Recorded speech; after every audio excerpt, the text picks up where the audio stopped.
Pridružujem se oceni premijera Cvetkovića da je ovo stvarno veliki dan za Srbiju i za sve njene građane i zbog toga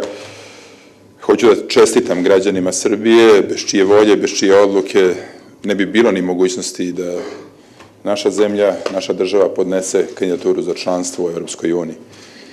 Istovremeno smatram da na ovaj zbiljan veliki i svečani dan, kada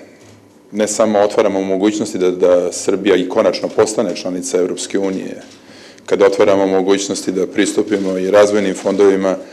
koji su za nas bili nedostupni, kada otvaramo mogućnosti za nove investicije u našu zemlju, pružajući garancije i izvesnost svima onima koji bi ovde plasirali svoj kapital i otvorili radna mesta, da će Srbija na kraju tog puta i biti članica Evropske unije, kada otvaramo mogućnosti za naše građane da konačno slobodno putuju, da se slobodno kreću svugde po evropskom kontinentu.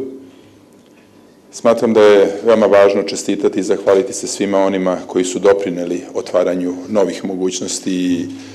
osvajanju novih sloboda. To su pre svega građani Srbije,